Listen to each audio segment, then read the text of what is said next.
Before we jump into today's Kansas City Chiefs mailbag, just wanted to say, first of all, we're growing like crazy, so round of applause to you. But if you want more Chiefs news and rumors, plus live shows once a week, daily videos otherwise, subscribe right now. We are almost at 30,000 subscribers. I would love to get there by the end of the week. Can we get there? Up to you guys, 360 away. Hit that sub button, and we'll get there as soon as possible. 30K, a great milestone here on YouTube.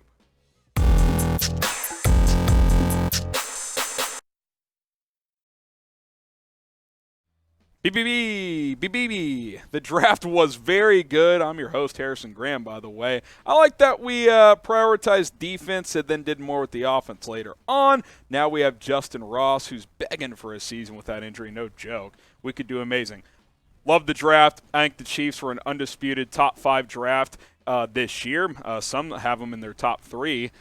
Did a great job. I think they got, out of their 11 picks, probably 5 or 6 that'll at least contribute this year, if not more, and 2 or 3 of them could be real stars. I think Brett Veach did a great job.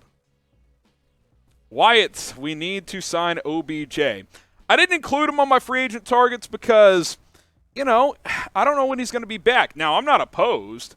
Just kind of sign and stash, if you will, and he comes back when he comes back, but I didn't include him this time. If we do an updated free agent targets, I'll probably put him in there, but I did not include him on this list. But I'm open to it, but a lot of the chatter is may not play till November. I mean, that's half the season gone right there. Again, not opposed. Just understand that chances of him being ready week 1 are pretty darn slim.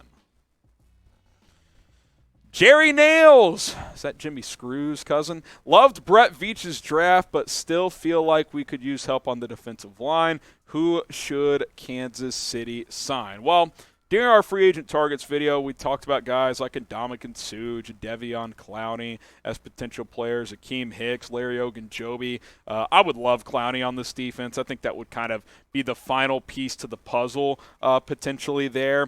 But we'll just have to wait and see what happens on that front. Those were a few names as well. What do you think the biggest need is for the Chiefs now that the draft is over? Get your votes in down in the comment section. I think that edge and defensive tackle are the top needs right now, but I think the roster is in a much better spot than it was, a week ago. I'll say that. Matthew Newman should sign Clowney, but also get a strong safety veteran presence. I mean, you got Justin Reed, you got Juan Thornhill, you got Brian Cook, who you drafted. I guess you could sign another safety, but who's this veteran presence safety? You have Deion Bush, too, by the way, who's a great backup, and he's a great special teams player. Sure, if you want to sign another safety, go for it, but where's he going to play? I mean, is he going to start over Thornhill or Cook? Maybe, but I don't really think you need a safety, if I'm being honest. Gaspag, why is everyone saying Skyy Moore is Tyreek's replacement, even though Mecole Hardman is faster and has been on the team longer than any receiver on the team? Well, number one, no one is replacing Tyreek individually. I will continue to say that. That's not going to happen. Is he his replacement in the starting lineup? Probably. He'll probably start. I like Skyy Moore. Their games aren't that similar, though, just because he's small and fast. Tyreek Hill has the quickest change of direction I've ever seen from a wide receiver. Skyy Moore is fast, but he's not as twitchy as Hill. Different type of player. So excited for him, but he's not a true Tyreek Hill replacement because basically nobody is. Lewis Duke, who's going to play that Dirty Dan role, that linebacker we drafted or safety? Brian Cook maybe. Deion Bush can give you some snaps as a run defender at safety. He's also decent in coverage. So, yeah, I think they got a couple of guys. Brian Cook is a hard hitter, so he might be that third safety where the Chiefs go into their dime package. You almost got me again. You almost got me. Should the Chiefs keep trying to get Deebo? No, they're not getting Deebo. This is quite the photo, by the way. The Ringer, Jadeveon Clowney, 10 sacks next year. If he's for the Chiefs, yes. If he's for anyone else, hell no. I don't know. He's never had 10, actually. 9.5 is his career high. He's kind of been a 6 to 9 sack guy in his career and a great run defender. So it'd be a career high if he got there. George Glenneck, how do you feel about Karlaftis inside or outside? I do think, and that's something we didn't talk about on draft night, Karlaftis can give you some interior pass rushing snaps, I think. I think he could slide in on pass downs to one of those tackle spots if you want him to. He's big enough and strong enough to do it. I don't think he would do that full time, but that is a part of his game, the versatility.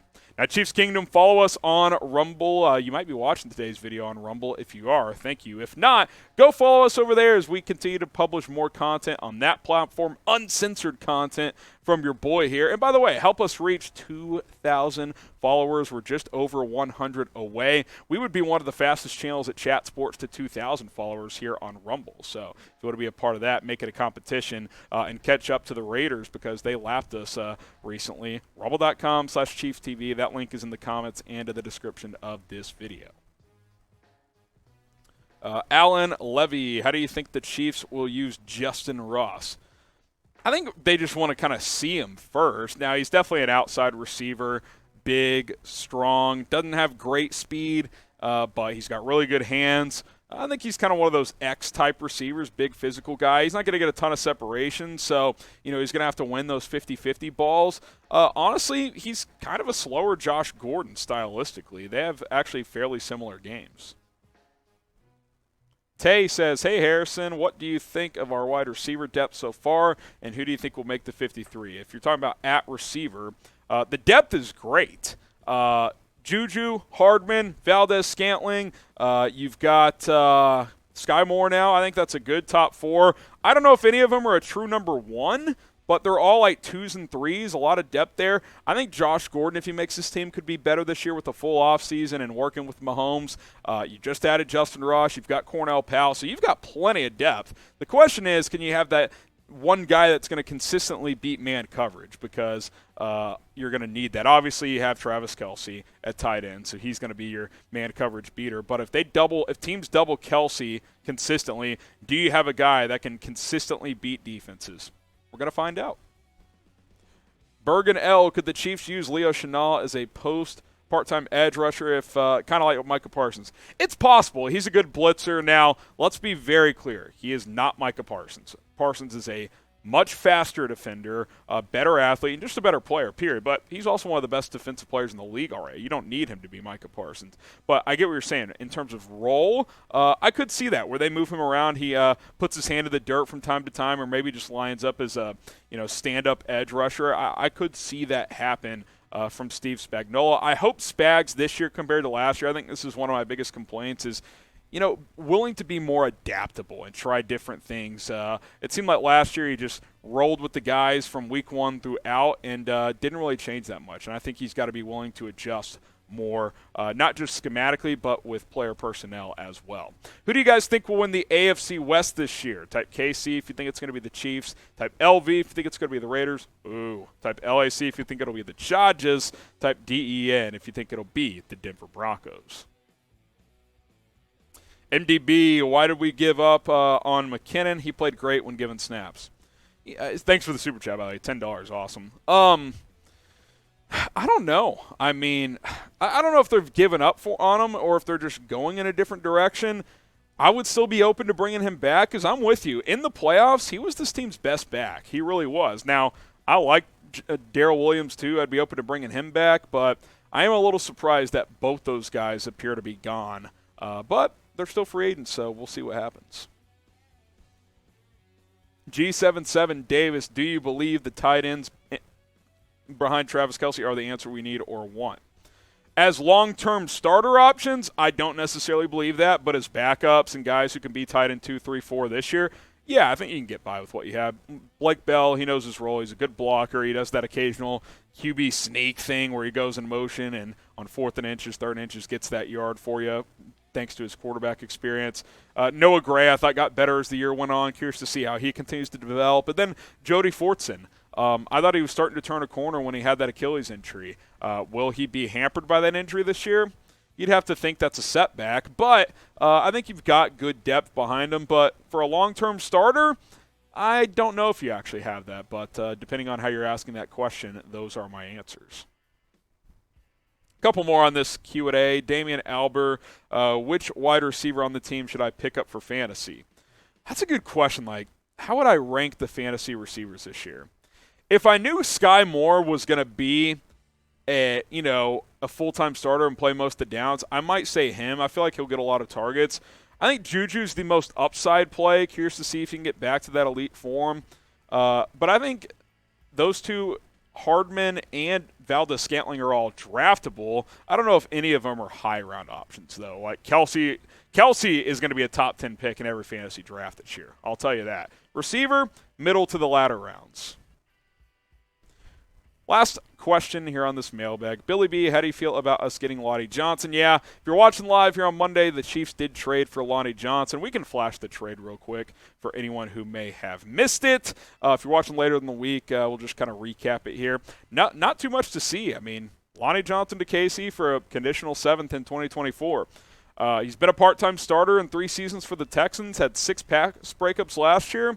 I like it for basically giving up nothing. So, yeah, let's see what happens. Feels like the Mike Hughes trade last year when they gave up basically nothing. And let's be honest, while he wasn't great, I would say for, a conditional 6th or 7th they traded for Hughes? That's probably worth it considering he actually played a decent amount. All right, subscribe to the channel. If you didn't get your question answered on this mailbag, you can get in the comments and use hashtag Chiefs. We'll try to answer it on a future show. Also, subscribe for more videos here at youtube.com/ChiefsTV.